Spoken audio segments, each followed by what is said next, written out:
یہی طے ہوا ہے کہ 20 منٹ بات ہوگی، اور میرا جو کلام ہے اس کے جو مخاطب ہیں وہ بچے ہیں، کیونکہ اس مجلس میں بڑے بھی بیٹھے ہوئے ہیں۔ اگر میں بچکانہ باتیں کرنا شروع کر دوں تو بڑوں کو حیرانگی نہیں ہونی چاہیے کہ ہم سے یہ کس قسم کی باتیں ہو رہی ہیں، کیونکہ میرا جو مخاطب ہے وہ کون ہے؟ بچے ہیں۔ تو بچوں میں تو بچوں جیسی باتیں کرنی پڑتی ہیں نا، کیا خیال؟ یہ جو چھٹانکی بیٹھے ہیں نا، چھوٹے چھوٹے سے، اتنے سے جو بیٹھے ہوئے ہیں، ان سے بات کروں گا میں۔ اور جو میرے بیان کا جو میں بات چیت کروں گا آپ کے سامنے، اس کا عنوان کیا ہے؟ ہم زندہ قوم ہیں۔ یہ پہلے فیس بک پہ چلایا ہے۔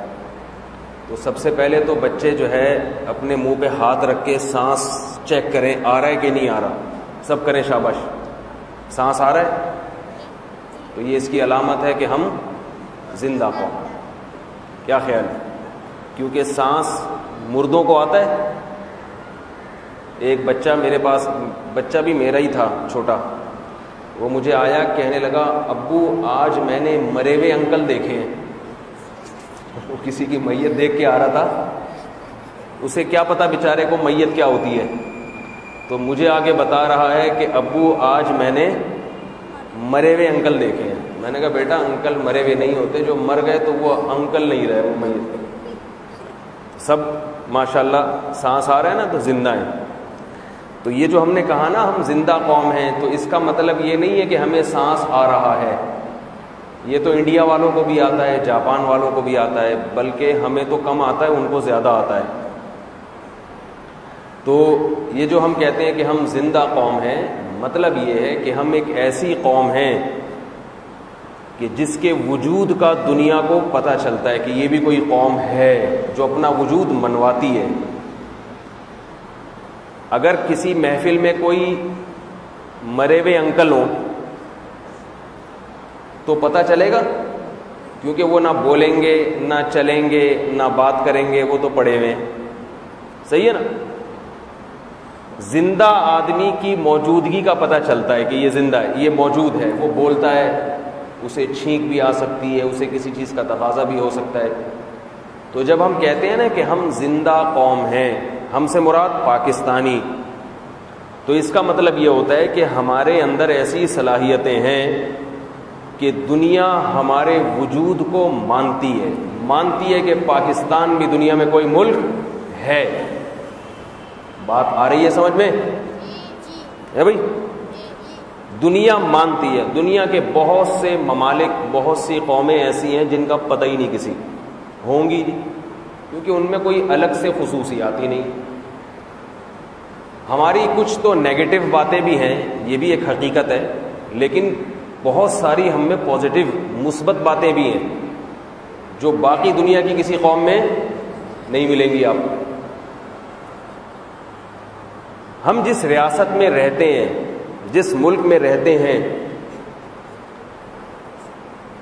اس ملک، یہ دیکھو کسی بھی ملک میں جو ہے نا دو چیزیں ہوتی ہیں، ایک تو وہ ملک ہوتا ہے اور ایک اس ملک کے حکمران ہوتے ہیں۔ ٹھیک ہے؟ سمجھ میں آ رہی ہے بات؟ تھوڑے بڑے والے بچے کہاں ہیں؟ یہ تو بہت ہی چھوٹے ہیں نا، ان کی تو سمجھ میں نہیں آئے گا بیچاروں۔ ٹین ایجز جو کہا گیا تھا، ٹین ایجز آئیں گے، تو یہ تو ٹین سے کم لگ رہے ہیں مجھے۔ ٹین والے بھی تھوڑے سے ادھر کو آ جائیں نا، یہ بچہ بیٹھا ہوا ہے، یا تو بزرگان دین ہیں یا بالکل چھوٹے چھوٹے بچے ہیں، درمیان کا طبقہ ہی نہیں۔ چاہیے صحیح ماشاء۔ تو دیکھو ہم جس ملک سے ہمارا تعلق ہے نا، جس ملک سے ہمارا تعلق ہے، اس میں ملک میں دو چیزیں ہوتی ہیں جو ملک کو چلانے والی۔ ایک تو ملک کا اپنا وجود، وہ خود کیا دے رہا ہے عوام کو، اور ایک ہوتا ہے ملک کے حکمران۔ تو ہماری جو پاکستانی قوم ہے وہ اپنے ملک سے محبت نہیں کرتی۔ کیوں؟ اس لیے کہ وہ اپنے حکمرانوں کو دیکھتی ہے، ریاست کو نہیں دیکھتی، اسٹیٹ کو نہیں دیکھتی۔ حکمران اچھے بھی آتے ہیں، برے بھی آتے ہیں، دیانتدار بھی ہوتے ہیں، کرپٹ بھی ہوتے ہیں۔ حکمران تو بدلتے رہتے ہیں نا، ریاست نہیں بدلتی، ملک نہیں بدلتا۔ تو ہمیں اپنے ملک سے اگر محبت کرنی ہے تو ہمیں یہ دیکھنا ہے کہ ہمیں ہمارا ملک کیا دے رہا ہے. سمجھ میں آ رہی ہے بات؟ تو اللہ کا شکر ہے کہ ہمیں ہمارا ملک اتنا کچھ دے رہا ہے کہ دنیا میں کسی کا ملک کسی کو شاید اتنا نہ دیتا ہو. ساری چیزیں ہمارا ملک ہمیں دیتا ہے. ہم اگر پھلوں کی بات کرتے ہیں، پھل کھاتے ہیں نا، تو ہمیں دنیا کا کوئی پھل نہیں ہے جو ٹھیلوں پہ نظر نہ آتا ہو. یہ ہمیں کہاں سے مل رہا ہے؟ یہ سارے پھل یہ ہماری زمین ہمیں نکال کے دے رہی ہے. کیلا بھی ملے گا، خربوزہ بھی ملے گا، آم بھی ملے گا، تربوز بھی ملے گا، ناشپاتی بھی ملے گی، اخروٹ بھی ملے گا، بادام بھی ملے گا، پستہ بھی ملے گا. اگر پھلوں کو گننا شروع کر دوں میرے 20 منٹ اسی میں پورے ہو جائیں گے، مگر پھلوں کی تعداد ختم نہیں. یہ کون دے رہا ہے ہمیں؟ اللہ دے رہے ہیں. اصل تو اللہ دے رہے ہیں، لیکن ذریعہ کس کو بنا رہے ہیں؟ ہمارے ملک کی زمین کو. سمجھ میں آ رہی ہے بات؟ تو ظاہر ہے جب ہم اتنی ساری چیزیں کھائیں گے، جو قوم اتنے سارے پھل کھائے گی وہ مری بھی ہوگی یا زندہ ہوگی؟ زندہ اس حوالے سے ہوگی کہ اس کی صحت بھی اچھی ہوگی اور اس میں دماغی صلاحیتیں بھی اچھی ہوں گی. دوسری چیز، انسان کیا کھاتا ہے؟ یا تو پھل کھاتا ہے یا سبزی کھاتا ہے، اور تیسری چیز کیا کھاتا ہے؟ ذرا آپ لوگ بھی بتائیں. گٹکا، پان، بتاؤ بھائی. تیسری چیز کیا کھائی جاتی ہے؟ گوشت کھایا جاتا ہے نا. گوشت سب سے زیادہ کیا کھایا جاتا ہے بھائی؟ گوشت. گوشت میں 4 قسم کے جانور ایسے ہیں جو پوری دنیا میں سب سے زیادہ جن کے گوشت کو مرغوب سمجھا جاتا ہے. کھائیں نہ کھائیں لیکن اچھا سمجھتے ہوں.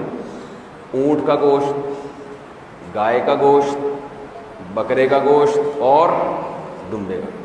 یہ چاروں ہمارے ہاں اتنے زیادہ پائے جاتے ہیں. بقرعید میں آپ دیکھ لو کتنا مال کٹتا ہے، اس کے باوجود پورے سال قصائیوں کی دکانوں پہ لٹکا ہوا نظر آتا ہے. یار اتنا لٹکا ہوا نظر آتا ہے، آدمی سوچتا ہے کہ کٹا ہوا کہاں گیا؟ کاٹا کس کو تھا اگر اتنا لٹکانے کے لیے بھی تھا؟ اور ان میں زیادہ تر مال جو جانور پیدا ہوتا ہے وہ ہمارے ہی اپنے ملک میں پیدا ہوتا ہے. اور ہمارے ملک کا جو جانور ہے نا، جانور، وہ اس کا گوشت سب سے لذیذ ہوتا ہے.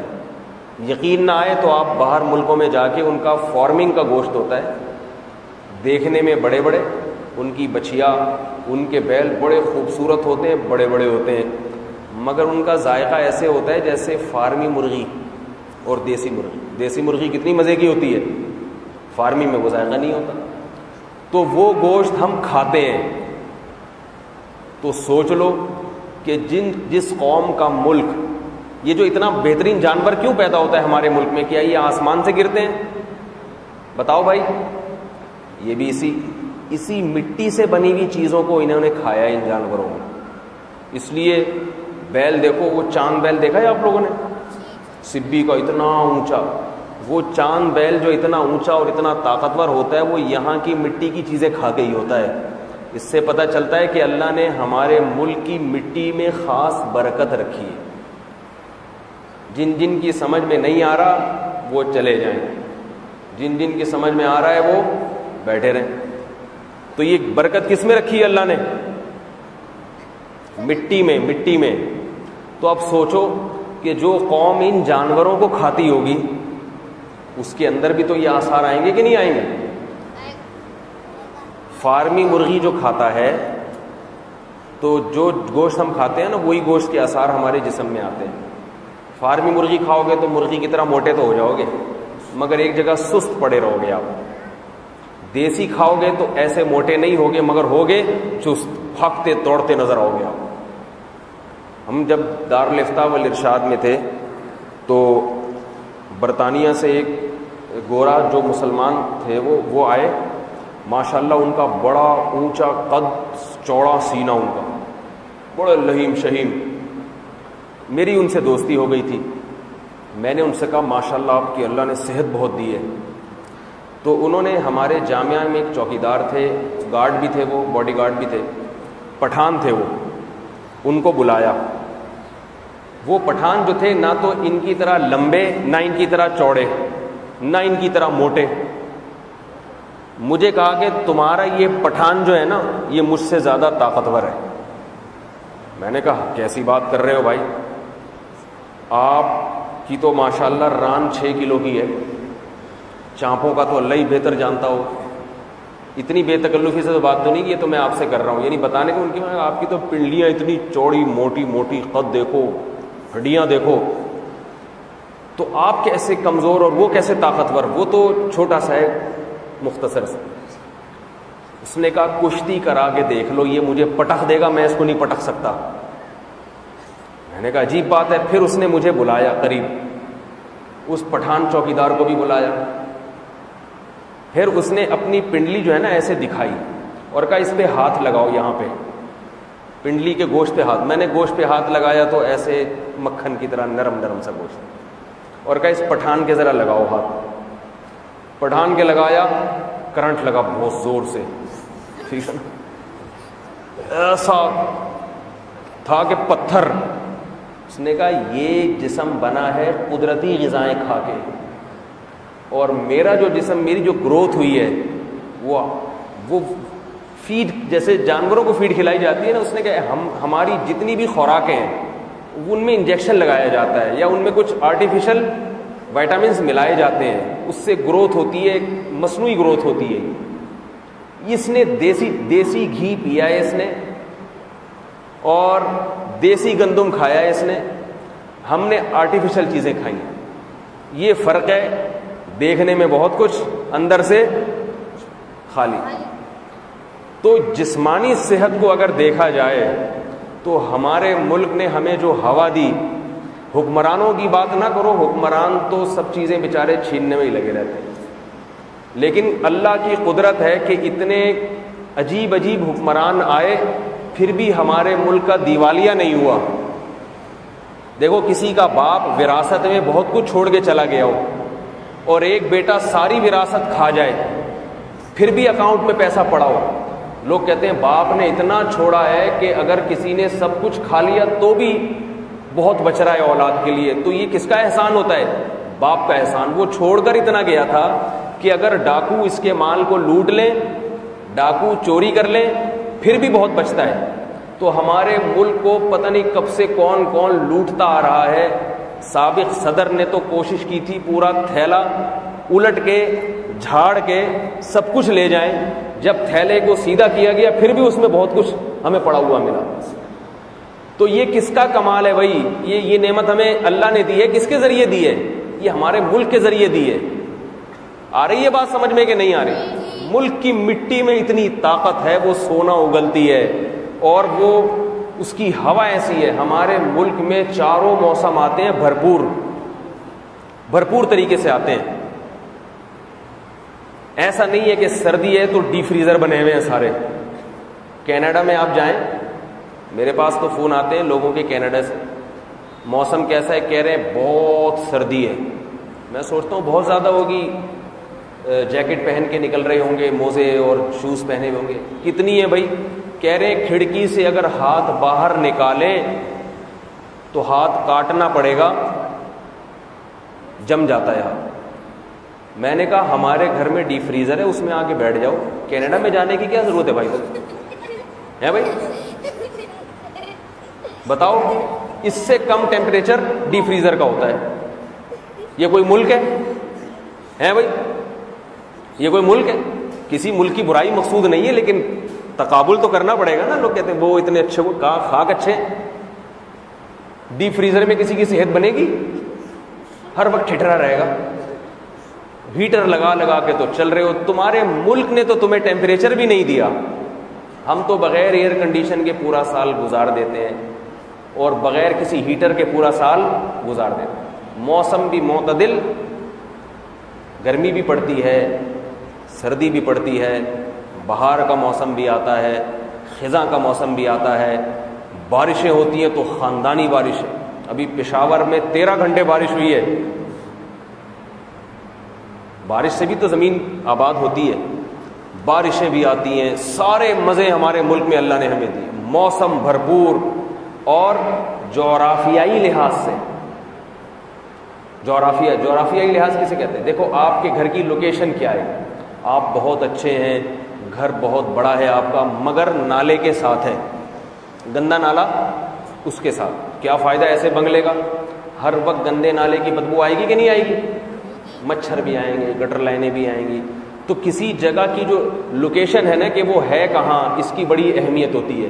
پاکستان کو اللہ نے لوکیشن ایسی دی ہے، ایسی جگہ پہ بنایا ہے کہ دنیا کی بڑی بڑی تجارتیں پاکستان پر موقوف ہیں. صرف کراچی اتنا کما کے دیتا ہے نا پاکستان. کیوں؟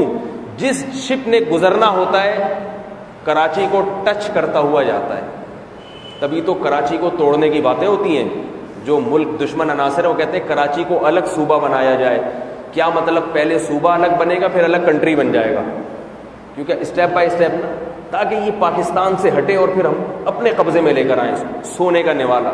پنجاب کی زمین کی الگ حیثیت ہے. بلوچستان کو اللہ نے اتنا نوازا ہے کہ اگر بلوچستان کو کھودنا شروع کر دیں تو صرف ایک بلوچستان ہی آپ کو سعودی عرب کے مقابلے میں برابر لا کے کھڑا کر دے گا. صرف ایک بلوچستان، آپ باقی کچھ بھی نہ ہو پاکستان. اتنا تیل ہے اس کے اندر، سونے کی کانیں دبی ہوئی ہیں، اور کوئلہ اتنا ہے کہ میں نے خود ایک ماہر معیشت نے بتایا مجھے کہ 200 سال فری بجلی مل سکتی ہے پاکستان کو اگر وہ کوئلے کی کانیں ان کی کھدائی شروع ہو جائے. تو بھائی جب اللہ نے ہمیں اتنا اچھا ملک دیا اور قوم بھی ہماری بہت اچھی ہے صلاحیت کے لحاظ سے، وہ الگ بات ہے کہ ہماری تربیت ایسے ہاتھوں سے ہوتی ہے کہ وہ صلاحیتیں ہماری غلط استعمال ہو. وہ کیسے غلط استعمال ہوتی ہیں یہ بھی آپ کو چھوٹا سا سنا دوں. صلاحیتیں بہت ہیں. کہتے ہیں کہ جاپان والوں نے ایک سوئی نہیں، امریکہ نے ایک سوئی بنائی اور کہا کہ کسی میں طاقت ہے تو اس سے باریک سوئی بنا کے دکھائے. مہارت ہے تو اس سے بھی زیادہ باریک سوئی بنائے. سوئی تو بہت باریک ہوتی ہے، اس سے زیادہ کون بنائے؟ جاپان نے اس چیلنج کو قبول کیا، اور باریک سوئی تو کیا، جاپان نے اس سوئی میں سوراخ کر کے دکھا دیا. جاپان تو جاپان ہے. پاکستان نے چیلنج قبول کیا، ٹھیک ہے. اب میں بتا رہا ہوں کہ صلاحیت ہے مگر استعمال کیا ہو رہی ہے 2 نمبری میں. پاکستان نے چیلنج قبول کیا اور اس سوئی پہ میڈ ان پاکستان لکھ کے دکھا دیا. اتنی باریک چیز جس پہ سوراخ ممکن نہ، اس پہ لکھنا کتنا مشکل ہوگا، مگر کیا لکھ کے دکھا دیا؟ Made in Pakistan. تو صلاحیتیں غلط استعمال ہو رہی ہیں، غلط. علماء کی کوشش یہ ہوتی ہے کہ یہ جو نئی نسل ہے نا، اس کو جو اللہ نے دماغ، ہم جو خوراکیں کھاتے ہیں نا، میں جلدی سے بات مکمل کروں، اس کے جسمانی اثرات بھی اچھے ہیں اور روحانی. ہم جسمانی طور پر بھی زندہ ہیں، روحانی طور پر بھی زندہ ہیں. روحانی زندگی کسے کہتے ہیں؟ کہ آپ کے اخلاق اچھے ہوں. کہنے کو تو ان کے اخلاق بہت اچھے ہیں دوسری قوموں کے، لیکن اگر حقیقی معنوں میں دیکھا جائے من حیث القوم، ہم ان سے تہذیب اور اخلاق کے لحاظ سے اچھے ہیں. ہمارے ہاں والدین کی خدمت کی جاتی ہے کہ نہیں کی جاتی؟ وہ تو نہیں کرتے، وہ تو اولڈ ہاؤس میں داخل کر دیتے ہیں. اخلاقی لحاظ سے ہم اچھے ہوئے، وہ اچھے ہوئے یا ہم اچھے ہوئے؟ ہم تو بوڑھے ماں باپ کو رکھتے ہیں. میں اکثر ایک واقعہ سناتا ہوں.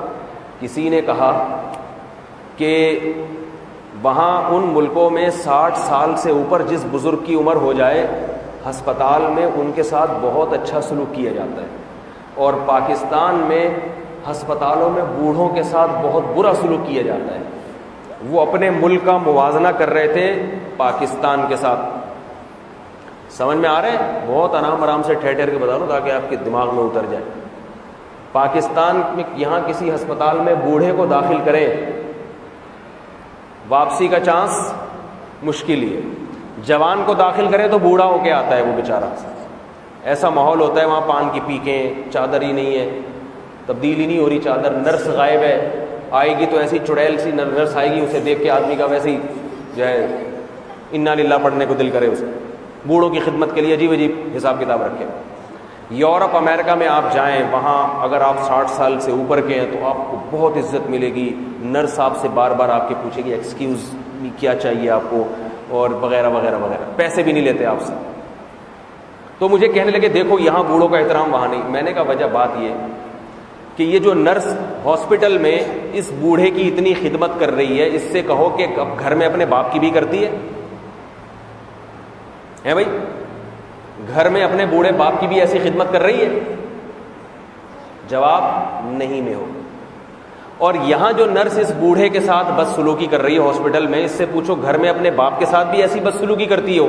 کہے گی نہیں, وہ میرے فادر ہیں, ان کو میں اس ہاسپٹل میں لائی ہی نہیں.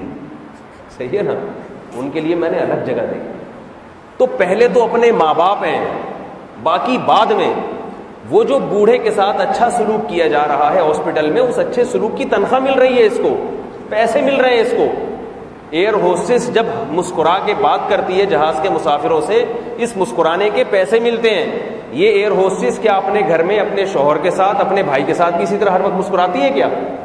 بھائی بٹن دبایا, بہن آئی جی کیا چاہیے, بہن ایک گلاس پانی پلا دو, جی آپ میرے بھائی ہیں میں آپ کو پانی پلاؤں گی, آپ بیٹھیے میں آ رہی ہوں. کبھی ایسا ہوا؟ جا کیوں پلاؤں پانی, تو میرا کیا لگتا ہے پیسے دے رہا ہے کیا مجھے؟ تو اخلاق ایک تو ظاہری ہوتے ہیں, حقیقی اخلاق ہوتے ہیں. میں یہ نہیں کہہ رہا کہ ہمارے یہاں جو ہسپتالوں میں بوڑھوں سے برا سلوک ہوتا ہے کوئی اچھا کام ہوتا ہے. بوڑھوں سے ہسپتالوں میں بھی اچھا سلوک ہونا چاہیے, قانون سازی ہونی چاہیے, اس کی نگرانی ہونی چاہیے. لیکن کمپیئر کر رہا ہوں میں, تو روحانی لحاظ سے ہمارے ہاں طلاق یافتہ بہن کو لوگ گھر پہ رکھتے ہیں, اس کی خیال. ہمارے یہاں طلاق دیتے بھی نہیں اتنے آرام سے. ڈیورس ایک بہت برا لفظ ہے ہمارے معاشرے میں, مرد برداشت کرتا ہے عورت کو. تو ریلیشن ہے, رشتے ہیں, تعلقات ہیں, مسجدوں میں چندہ دیتے ہیں لوگ, مدارس میں خرچ کرتے ہیں. یہ سارے مدارس یہ کیسے چل رہے ہیں؟ لاکھوں لاکھوں روپے ایک ایک دن کا مدارس کا خرچہ ہے. کیا یہ امریکہ بھیجتا ہے یا حکومت دیتی ہے؟ یہ سب یہیں کی عوام. تو عوام میں, لوگوں میں خرچ کرنے کا جذبہ ہے. یہ ہماری پازیٹیو چیزیں ہیں, مثبت چیزیں ہیں. تو روحانی لحاظ سے بھی زندگی اور جسمانی لحاظ سے بھی زندگی. تو یہ ساری چیزیں, اب میں بات کو سمیٹتا ہوں, میں 1-2 منٹ اور بات کروں گا کہ اب دیکھو یہ جو چھوٹے بچے ہیں نا, یہ بیان میرا نیٹ پہ بھی جائے گا اور بھی بہت سارے لوگ سنیں گے. جتنے اونچے طبقے ہیں نا, اونچ عہدے, وہ سارے پہلے بچے ہوتے ہیں, اچھے ہائی فائی اسکولوں میں پڑھتے ہیں, پھر اونچے عہدوں پہ فائز ہوتے ہیں, پھر وہ ملک کی نمائندگی کرتے ہیں. تو ملک کو نمائندگی کرنے والے اگر اچھے لوگ لگیں, اچھے لوگ ملیں, تو ملک کی پوری دنیا میں اچھی پہچان ہو جاتی ہے. اور نمائندگی کرنے والے اگر اچھے نہ ہوں, ملک اچھا ہونے کے باوجود بھی لوگوں کی نظر میں برا کہلاتا ہے, کیونکہ اس کی نمائندگی صحیح ہاتھوں میں نہیں ہے. انٹروڈکشن جو کروانے والا ہے نا, اس ملک کو جو انٹروڈیوس کروانے والا ہے, وہ کرپٹ آدمی ہے, تو لوگ سمجھیں گے ان کا ملک ہی ایسا ہوگا. تو یہ بچے ہمارے ماشاءاللہ چند چیزوں کا آپ لوگ اہتمام کریں. نمبر 1, جو بھی ملک توڑنے کی بات کرے گا, ابھی آپ نے زندگی گزارنی ہے, ابھی تو آپ کی پوری عمر پڑی ہے. جو اوپر کے طبقے کے لوگ ہوتے ہیں, کوئی آدھی گزار چکا ہے, کوئی 2/3 گزار چکا ہے, اس کو ابھی زندہ رہنے کا ٹائم تھوڑا ملے گا, ملک کی خدمت کا وقت اسے کم ملے گا. اور جو بچے ہیں نا جو یہاں بیٹھے ہوئے ہیں, آپ کو خدمت کا وقت زیادہ ملے گا. تو ایک بات کا عزم کریں کہ کوئی بھی ایسی طاقت جو ملک توڑنے کی بات کرے, آپ نے اس سیاسی تنظیم کو, یا چاہے وہ سیاسی ہو یا عسکری ہو, عسکری کا مطلب مسلح تحریک ہو, آپ نے اس تنظیم کا ساتھ کبھی بھی نہیں دینا, چاہے وہ قرآن حدیث کے نام پہ ملک توڑے یا وہ سیاست کے نام پہ توڑے, ظلم کے نام, کہ ہماری قوم کے ساتھ ظلم ہو رہا ہے لہذا ہم فلاں ٹکڑا الگ کرنا چاہتے ہیں, یا ہم قرآن و حدیث نافذ کرنا چاہتے ہیں, اس کے لیے ہم کیا کریں گے, ملک کو توڑ دیں گے.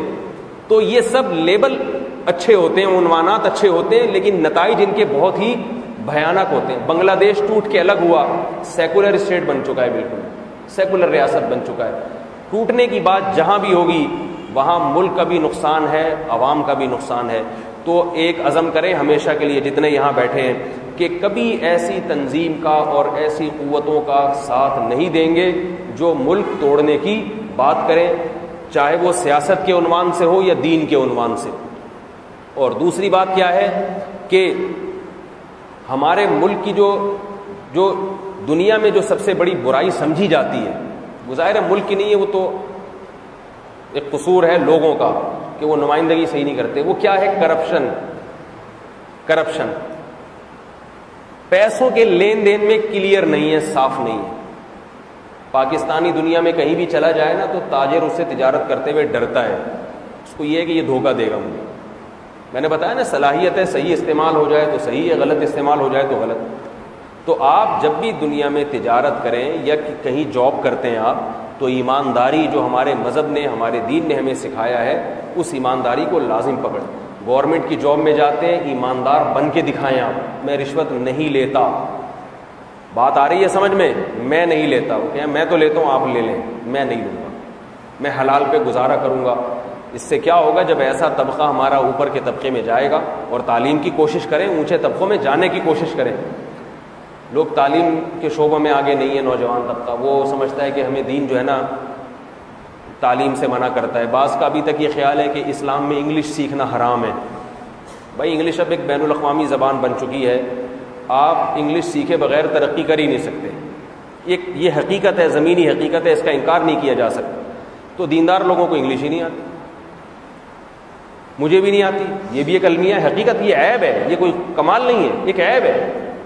تو ہمیں تو موقع نہیں ملا نا سیکھنے کا, ہم تو علم دین میں اتنے مشغول رہے ہیں. آپ کی تو ابھی بچے ہیں آپ لوگ, ہمیں تو سمجھ بہت 18 سال میں تو ہمیں خیال آیا تھا علم دین سیکھنے کا, بڑے ہو گئے تھے اتنے, اور اس کے بعد بھی بہت دماغ لگتا ہے انسان کو سیکھنے میں, کچھ سمجھنے میں. اب جو ہم تجربے کی اور سیکھی ہوئی باتیں ہیں وہ آپ کو بتا رہے ہیں. انگلش کو پھر محنت کریں, اور اردو بھی اچھی کریں اپنی, کیونکہ انگلش سیکھنے سے آپ بہت زیادہ ایڈوانس ہو جائیں گے. اگر آپ کو اردو نہیں آتی ہوگی, اردو سے آپ کا علماء سے لنک رہے گا, اور انگلش سیکھنے سے آپ دنیا کی آنکھوں میں آنکھیں ڈال کے بات کرنا سیکھیں گے. یہ دونوں زبانیں ضروری ہیں. عربی علماء کے لیے ضروری ہے, عوام کے لیے عربی ضروری نہیں ہے. البتہ عوام کے لیے اتنی عربی جس سے قرآن اس کی سمجھ میں آ جائے وہ ضروری ہے. عوام کے لیے عربی اس لیے ضروری نہیں ہے کہ یہاں کوئی عربی بولنے والا نہیں ہے, کوئی فائدہ نہیں ہے عربی سیکھنے کا. دنیا میں بھی عرب لوگ عربی بولتے ہیں, وہ آپ کے محتاج نہیں ہے, وہ آپ سے کچھ سیکھیں گے نہیں. تو یہ چند باتیں تھیں آپ سے میں نے کی. اللہ تعالی ہم سب کو عمل کی توفیق عطا فرمائے. ان بچوں کے لیے کچھ انتظام بھی کیا ہے, کچھ ہے بھائی, کچھ کھانے پینے کا, کوئی ریفریشمنٹ. بچے تو بچے ہیں نا, یہ کہیں گے یہ کیسا پاکستان ہے جو ہمیں کیلا ہی نہیں کھلا رہا, یہ کیسا پاکستان ہے جس نے ٹافی نہیں کھلائی ہمیں. انتظام ہے ماشاء اللہ. ٹھیک ہے, اللہ تعالیٰ ہم سب کو سمجھنے کی عمل کی توفیق عطا فرمائے. میری باتوں پہ عمل کریں گے نا. نمبر یاد ہے کتنی باتیں کی ہیں میں نے؟ 2. ایک کرپشن نہیں کرنی ہے, دیانت داری سے جہاں بھی جس شعبے میں جائیں دیانت داری سے کام کرنا ہے. اور ایک ان تمام سیاسی قوتیں اور عسکری قوتوں کی مخالفت کرنی ہے جو ملک توڑنے کی باتیں کرتی ہیں. اللہ تعالیٰ سمجھنے کی عمل کی توفیق عطا فرمائے. وما علینا الا البلاغ.